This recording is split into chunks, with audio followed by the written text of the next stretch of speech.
A paz do Senhor, meus queridos. Mais uma vez nós estamos aqui reunidos em nome do nosso Senhor e Salvador Jesus Cristo. E nessa noite nós vamos estudar o Salmo 73. Salmo 73, também salmo de sabedoria, considerado um salmo de Asaf. E alguns acreditam que Davi escreveu para Asaf, mas o tema nos diz que ele é um salmo de Asaf, embora a escrita está muito próxima dos outros salmos de Davi que nós vemos estudando aqui em decorrer do tempo. Esse Salmo 37 também ele faz uma conexão, o Salmo 73 faz uma conexão com o Salmo 37 também. E aqui nós vemos basicamente que o tema central desse salmo aqui é a pedra de tropeço dos homens, dos justos, né? E basicamente nós temos que aprender com as situações, porque são situações que nós estamos estudando que são corriqueiras do dia a dia. Então convido você a ler o Salmo 73 nessa noite. São 28 versículos, mas são de extrema importância para a nossa vida cristã. E ele dá esse segmento nesse estudo que nós estamos fazendo dos Salmos de sabedoria. Ele diz assim: certamente Deus é bom para Israel, para os que têm o coração limpo. Quanto a mim, meus pés quase tropeçaram, faltou pouco para que eu escorregasse. Pois eu tinha inveja dos arrogantes. Ao ver a prosperidade dos ímpios, eles não têm problemas, o corpo deles é forte e sadio.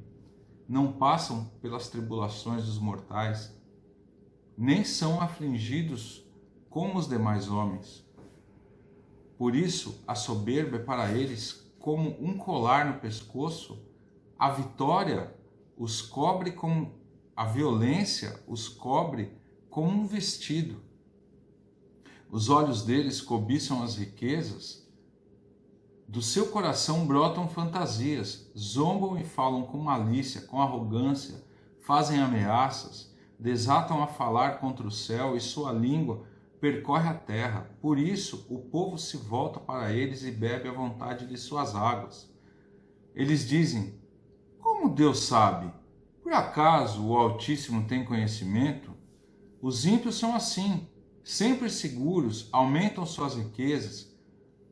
Por certo, é em vão que tenham mantido puro o coração e lavado as mãos na inocência, pois todo dia tenho sido afligido e castigado a cada manhã. Se eu tivesse dito, falarei com eles, eu teria traído a geração dos teus filhos. Quando me esforçava para compreender isso, achei que era uma tarefa muito difícil para mim, até que entrei no santuário de Deus. Então, compreendi o destino deles. Certamente, tu os pões em lugares escorregadios e os fazes cair em ruína. Como são destruídos de repente, ficam totalmente aterrorizados. Como alguém que acorda de um sonho, assim, ó Senhor, quando acordares, tu os desprezarás. Quando seu coração estava amargurado e no meu interior me perturbava, eu estava embrutecido e ignorante, era como animal perante ti. Todavia estou sempre contigo. Tu me seguras com a mão direita. Tu me guias com o teu conselho e depois me recebe com honra. Quem mais eu tenho no céu senão a ti? E na terra não desejo outra coisa além de ti. Meu corpo e meu coração desfalecem, mas Deus é a fortaleza da minha vida, a minha herança para sempre. Os que se afastam de ti perecerão. Tu examinas todos os que se desviam de ti. Mas para mim, bom é estar junto a Deus. ponho minha confiança no Senhor, Deus, para proclamar todas as suas obras. Então nós vemos aqui o relato do salmista, que é a correspondência do nosso dia a dia. A gente começa a não entender como que aqueles que não fazem as coisas certas prosperam. E aqueles que tentam fazer da melhor forma parece que sempre fracassam. Mas nós vemos aqui que o salmista, embora tenha chegado ao ponto de dizer tenho inveja, ou a situação para mim é difícil, cada manhã estou sendo afligido, e etc, etc, etc, ele no final ele concorda que o que importa é estar com o Senhor, nada mais. Esse salmo, meus queridos, ele é dividido em 6 partes. Então, no primeiro versículo, o salmista declara sua confiança em Deus. É como que põe seu pé sobre uma rocha, enquanto ele relata seu conflito interior. Depois, do verso 2 ao 14, ele faz uma declaração da sua tentação, de às vezes fraquejar. Do 15 ao 17, ele se sente confuso para descobrir como agir, mas por fim encontra livramento para o seu dilema. Do 18 ao 20, ele descreve com temor a sorte dos ímpios. Do 21 ao 24, ele condena a sua própria tolice e adora a graça de Deus. E do verso 25 ao 28, ele conclui renovando a sua lealdade a seu Deus, que ele toma novamente como sendo a sua porção e o seu deleite para o caminhar diário. Então nós temos aqui a visão do Salmo dividida em 4 partes. Mas assim, nós vemos aqui na verdade, nesse Salmo todo, é um conflito entre a carne e o espírito. Porque as coisas desse mundo nos tentam todos os dias. Nós, muitas vezes, nós passamos por dificuldades e a gente gostaria de ter uma vida melhor, mas a gente vê que aquele que não está fazendo nada, consegue. E aquele que não faz, aquele que luta desesperadamente, muitas vezes perece. Então nós vemos aqui esse conflito entre a carne e o espírito. Isso quer dizer, você vai ficar lutando com isso a vida toda. O apóstolo Paulo diz que a nossa luta não é basicamente física, ela é espiritual, entre a carne e o nosso espírito, basicamente. Então quer dizer, nós temos aqui também uma situação que é a gloriosa vitória do Espírito sobre a carne no final, sabe? Então a gente tem que ter a luta, nós vamos viver uma vida de luta, durante toda a nossa vida nós vamos ter que lutar para chegar no céu.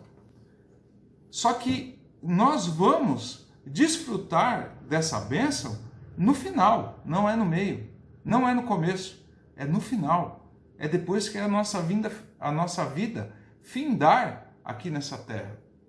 E aí nós vamos poder desfrutar eternamente dessa vida maravilhosa que Cristo vai nos dar.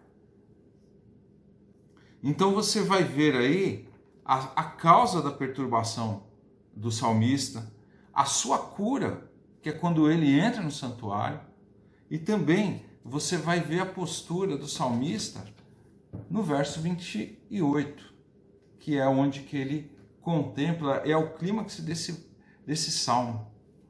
Então nós vemos aqui que praticamente nós vamos ver que Deus, o verdadeiro Israel de Deus, que nós somos o verdadeiro Israel de Deus, Ele vai trazer para nós as bênçãos espirituais, porque Ele é bom para a sua igreja. Então a sua igreja, diante dele, é a menina dos olhos dele. Então Deus ele vai cuidar de nós do início até o final. Lutas vão ter todos os dias, mas a vitória no final, quando Cristo, arrebatando a sua igreja, ou quando nós partimos dessa vida e Cristo nos receber no céu, também nós vamos ter essa consciência da nossa vitória, desse cuidado de Deus que foi durante toda a nossa vida. Muitas vezes as pessoas elas olham e não veem o agir de Deus assim explícito. Pastor Oswaldo é um pastor da nossa igreja lá em São Paulo, na sede da Igreja Presbiteriana Renovada lá em São João Clímaco, e um dia nós estávamos conversando e ele disse para mim o seguinte: durante todo o avivamento da nossa igreja, o período do nosso ministério, nós fomos agindo conforme Deus mandava, e hoje nós conseguimos assim enxergar basicamente aquela mão de Deus assim, quase que imperceptível, nos guiando. Então quer dizer, você vai conforme o Espírito vai levando, e é o que Deus promete nos fazer, esse cuidado, porque Ele é bom para nós. Deus é muito bom para nós, e Ele continua sendo muito bom para nós. Sabe, nós vemos aqui o salmista dizendo assim: quanto a mim, no verso 2, os meus pés quase tropeçaram. E aí muitas vezes a gente tem que fazer uma reflexão. Quantas vezes a gente quase tropeça? Quantas vezes a gente já tropeçou? Quantas vezes a gente fraquejou na nossa caminhada? Então a gente tem basicamente que enxergar aonde que a gente caiu, como que a gente caiu, e saber que Deus ele pode nos sustentar segurando na nossa mão. Então você vai ver que tudo que acontece na nossa vida é permissível. Deus ele permite que as coisas aconteçam, e Tiago nos diz que bem-aventurados aqueles que são tentados, porque na tentação são aprimorados e conseguem ter maturidade. Sabe, essa maturidade espiritual é o que a gente precisa. A gente vai ver no verso 4 a morte espiritual dessas pessoas que atentam o mal contra nós. Então você pode ver lá no verso 4 que basicamente eles acham que eles não têm problemas. E a gente enxerga dessa forma também. Parece que eles vivem 24 horas e simplesmente pelo a sua forma de vida, parece que eles nunca vão parar de agir de uma forma ruim. Nós precisamos enxergar que nosso Deus está no cuidado da sua igreja, e essas pessoas estão mortas espiritualmente falando. Embora o vigor físico, as ações são contrárias ao que a gente vê, mas a gente sabe que essas pessoas estão mortas espiritualmente. Essas pessoas, elas têm um corpo forte e sadio, mas eles não usam esse corpo forte e sadio para a glória de Deus. Então nós vemos também no verso 5 que eles não passam por tribulações dos mortais. Quer dizer, para eles, o importante é viver essa vida de deleite. Enquanto tiver essa felicidade passageira para eles, é o suficiente. E nós não. Nós temos que cuidar do nosso caminhar diário, no nosso andar. Então nós vamos ver aqui no verso 6 que a soberba deles é como se fosse um colar no pescoço, porque eles acham que, como eles estão vivendo tão bem, estão numa situação privilegiada, nada vai acontecer de ruim e nós não podemos nem nos queixar da situação que eles estão proporcionando para a vida deles e também para a vida dos outros, nessa opressão maligna que muitas vezes eles fazem. Nós vemos isso daí quando nós assistimos o jornal, que você vê que essas pessoas que lesaram a nossa nação e mataram milhares de pessoas com o roubo que eles fizeram, eles olham assim e fazem lives agora dizendo assim: olha, aqui está a cara da verdade. Não estou pregando religião, não, só estou dizendo fatos. E aqui nós enxergamos exatamente isso. E você vai apontar para a pessoa: mas olha, você foi preso por causa disso? Não, mas não tem provas. E é o que eles estão fazendo aqui. A violência serve como se fosse um vestido para eles. Eles estão pouco se lixando para a gente, pouco se lixando para Deus. Estão nem aí. É como o apóstolo Paulo diz, o Deus deles é o ventre. Eles olham para o próprio umbigo e não estão nem aí com nada. No verso 8, a gente vai ver que a língua deles só profere coisa ruim. É só zombaria, malícia, não estão nem aí com nada e continuam fazendo ameaças. Aqui ainda dizem assim, se você ainda vier contra mim, eu te processo. Eu acabo com a sua vida. Então, basicamente, meus queridos, não é de hoje que nós sofremos esse tipo de situação. Hoje, em São Paulo, as pessoas estão, por conta de um decreto, estão espremidas dentro dos ônibus. E ainda dizem que estão querendo colocar aí, dessa forma para poder aliviar as coisas. Quer dizer, estão piorando. Então, quer dizer, e outra, você faz qualquer questionamento? Não. Isso aí, basicamente, foi feito com estudos. Nós estamos sabendo o que nós estamos fazendo e nós estamos vendo pelos nossos olhos que basicamente não tem estudo nenhum. Nós observamos aqui no verso 10 que por isso o povo se volta para eles e bebe à vontade das suas águas. Quer dizer, o testemunho deles é um testemunho de sucesso. O testemunho deles é um testemunho, é o sucesso do perverso, que nós podemos dizer.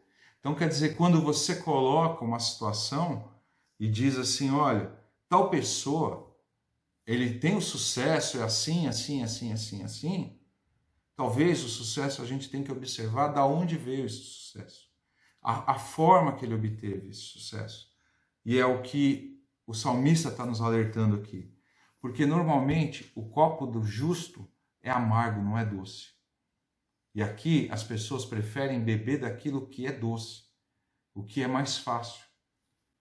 Ontem nós vimos uma reportagem que os profissionais de saúde estão se desdobrando no Rio de Janeiro para cuidar da vida das pessoas e arrumar um alojamento para eles que os ratos passam lá, morcego, barata, tudo. Então quer dizer, eles estão lutando para fazer o bem, só que vai tentar corrigir isso, vai tentar mostrar isso para as pessoas, que está errado.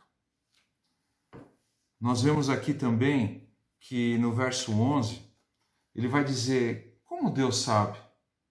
Por acaso o Altíssimo tem conhecimento? Isso quer dizer, parece que eles estão fazendo as coisas e eles acham que Deus não está vendo. Parece que Deus ele não tem poder nenhum, que parece que o poder deles é superior do que o de Deus. A altivez deles é muito para crer que Deus tem mais poder do que eles.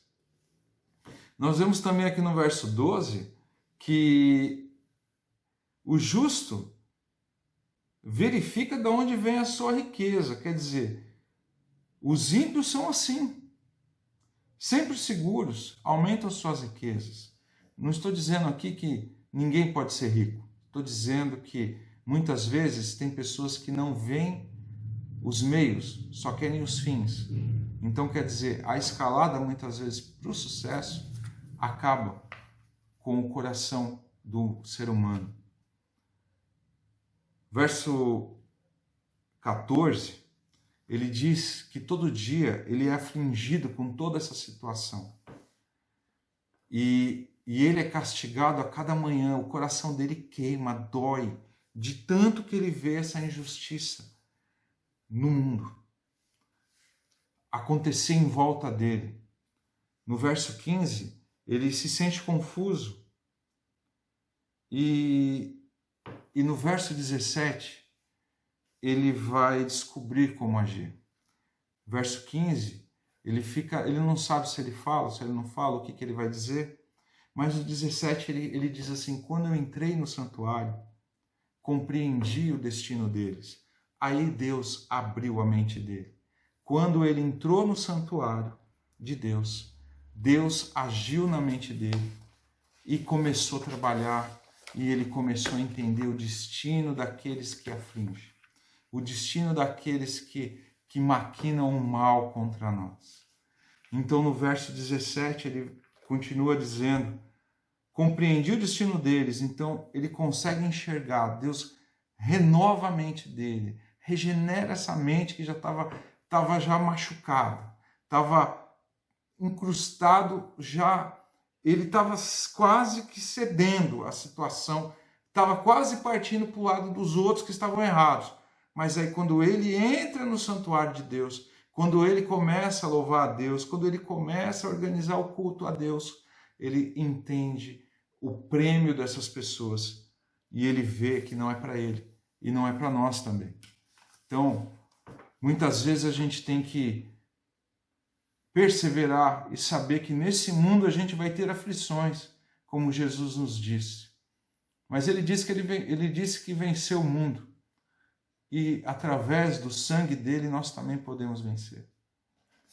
E nós vamos vencer, porque a nossa coroa não vai estar aqui nessa terra. Tudo isso que nós estamos passando é passageiro. E nós temos que focar no alvo que é Jesus, que é o céu, que nós temos que ir direto para ele e não se preocupar. A gente, lógico, tem que se preocupar com a situação que está acontecendo aqui na terra, mas a gente tem que entender que isso também faz parte da nossa vida e que Deus permite que isso aconteça para que nós possamos, cada dia mais, nos moldar aos padrões dele. Deus, ele sempre usa as pragas desse mundo para tratar com a igreja. E está tratando, gente. Nunca na história do mundo nós não nos reunimos como igreja durante esse tempo todo. Eu acredito que a partir de agora, a minha visão e a sua visão da igreja de Cristo, estou dizendo o ajuntamento dos irmãos, estou dizendo a eclésia de Deus, a reunião dos justos, não estou dizendo a instituição igreja, estou dizendo a nossa comunhão como igreja dentro do templo. Nós vamos mudar, nós vamos valorizar cada dia mais. Nós vemos aqui a partir do verso 17, do verso 18 até o verso 20, que ele começa a entender qual que é o destino daqueles que não são os justos ou os cristãos de hoje, aqueles que confiam no Senhor. Primeiro, ele vai dizer assim: tu os põe em lugares escorregadios e faz cair em ruínas. É interessante que Deus permite que aqueles que maquinam o mal trabalhem à vontade, mas a gente já sabe o final deles. Infelizmente, a gente parece que é uma história já contada, é um spoiler já. A gente já sabe o destino deles se eles não entregarem o caminho ao Senhor. No verso 19, Deus vai os destruir de repente. E quando eles chegarem no inferno, que é essa parte aqui, ficam totalmente aterrorizados. Porque o que acontece? A mente dessas pessoas são tão cauterizadas, que eles acham que eles vão chegar no céu primeiro do que aqueles que estão sofrendo em nome de Deus, aqueles que estão glorificando ao Senhor com o seu sofrimento. O salmista, ele retrata isso e sabe que o final deles vai ser tenebroso. E o final deles vai ser horrível. E ele continua dizendo aqui no verso 22 que ele estava embrutecido, ignorante, porque ele estava questionando ao Senhor, ele estava brigando com Deus e falando: Senhor, mas por que acontece isso com os justos? E com os ímpios está tudo certo. Ah lá, eles não sofrem. A gente passa por tribulação, eles não. A gente fica doente, eles não. A gente desfalece nessa terra e eles não. Só que quando ele entra no santuário, ele vê que isso tudo mudou, porque Deus abre a mente dele e fala: olha, o final deles vai ser terrível. E ele começa a enxergar que ele estava como se fosse um animal selvagem perto de Deus, achando ruim, e estava se questionando se estava valendo a pena pagar o preço em nome do Senhor. Sabe, muitas vezes a gente questiona também, mas a gente sabe o final. Sabe, meus queridos, é bem melhor você sofrer com o Senhor do que você viver uma vida de benesse, uma vida regada a pão e vinho, e você ter um final, uma eternidade, não é um final, é uma eternidade de dor. É melhor você sofrer alguns anos e no final da sua vida, quando o Senhor te receber no céu, você vai ter uma eternidade de prazer com Ele, uma eternidade de estar com Ele no céu, trabalhando para Ele, sendo servo dEle. Sabe, muitas vezes a gente não entende essa forma de Deus agir na nossa vida, porque é como se fosse pegar a gente e passar pelo fogo, para saber se a gente vai suportar. Se a gente não suporta, a gente é como lenha e como palha, a gente queima. Agora, se a gente é como ouro ou prata, Deus vai purificar a gente e vai levar para morar com Ele. No verso 24, ele vai dizer assim: tu me guias com o teu conselho e depois me recebe com honra. Então quer dizer, nós vamos sofrer, mas nós temos que saber que nós vamos sofrer, mas Deus, na sua eterna misericórdia, nos preparou a salvação eterna através de Jesus Cristo. E Jesus Cristo vai nos receber no céu e vai caminhar com a gente naquelas ruas. Ele mesmo prometeu, né, em Apocalipse. Ele vai enxugar do nosso rosto toda lágrima. Então quer dizer, isso tudo aqui vai acabar um dia. Uma vez eu disse para o meu pai, antes de falecer, meu pai estava passando por uma situação terrível, uma enfermidade. A única coisa que ele pediu para o Senhor foi não deixar ele ficar numa cadeira de roda. E no dia que chegou a cadeira de roda na casa dele, ele partiu para o Senhor. Mas antes disso, dias antes, um dia antes do meu pai partir para o Senhor, eu liguei para ele e perguntei: pai, mas se o Senhor partir agora? Ele disse assim: filho, fique tranquilo, o Senhor vai estar me recebendo. E eu lembrei de uma vez que eu conversei com ele, que nós fomos servir a Santa Ceia para ele no hospital. E eu disse para ele: pai, o senhor está preparado para passar dessa vida para outra? Saiba que quando o senhor for partir dessa vida, Jesus ele vai estar lá no céu. E na hora que o senhor partir, aquela porta vai se abrir.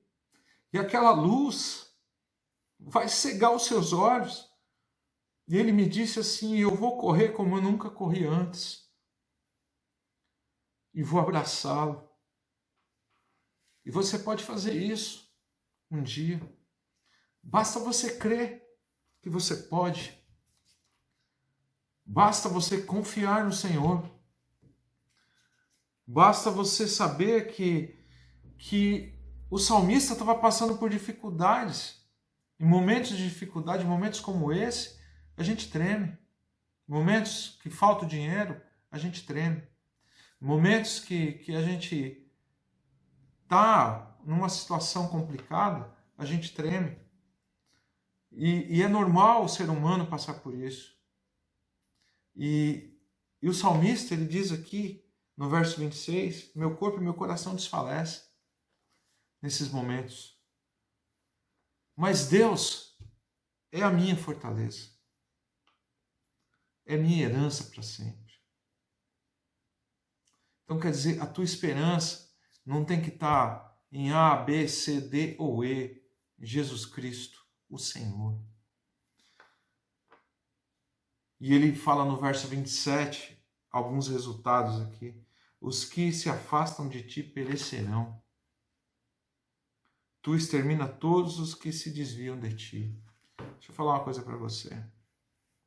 Passamos por fraqueza, passamos por dificuldade, mas abandonar o Senhor é a pior decisão. Eu costumo dizer que Deus ele nos chama a todos, mas poucos respondem o seu chamar. É uma oportunidade nessa noite de você reconhecer que precisa de Deus, e que você precisa do seu cuidado. Você precisa do tocar do Senhor. E nós vemos aqui no verso 28 que o salmista diz assim: mas para mim, bom é estar junto a Deus. Ponho minha confiança no Senhor Deus para proclamar todas as suas boas obras. E aí a gente vê nesse final que a fé do salmista ela renasce, que a unção de Deus cobre a vida desse homem, que a vida desse homem é transformada ao ver todo esse transitar, tudo que a gente enxerga no nosso dia a dia, tudo que a gente vê hoje não é novidade, sempre ocorreu na história da humanidade, mas a velocidade da informação é muito grande, isso nos aflige, isso nos desanima, isso nos machuca, mas eu falo uma coisa para você hoje: não desanime. Bom é estar com Deus.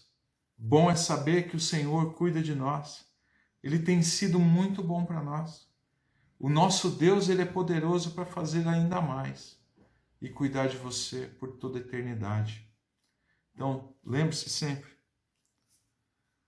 quando seus pés quando você tropeçar, ou seus pés derem uma bambeada, ou você mesmo sentir a fraqueza das lutas dessa vida, saiba que bom é estar junto a Deus. Ponha sua confiança nele e conte aos outros as boas obras que Deus tem feito na sua vida, porque nisso ele é glorificado na minha vida e na sua vida. Convido você para orar nessa noite e colocar a sua confiança no Senhor, e que a sua fé ela possa renascer hoje, que estar junto a Deus é a melhor coisa. Vamos orar, vamos agradecer ao Senhor. Meu Deus, obrigado, Pai, por esse momento que o Senhor nos deu. Senhor, eu te agradeço, eu te louvo, e eu coloco, Pai, a vida dos teus filhos nas tuas mãos. Senhor, aqueles que ainda não te conhecem ou estão desviados do teu caminho, toma eles pelas mãos, Pai. Muda a história deles agora. Senhor, é hoje. Nós precisamos que o Senhor entre com a providência nas nossas vidas, no nosso país, neste mundo.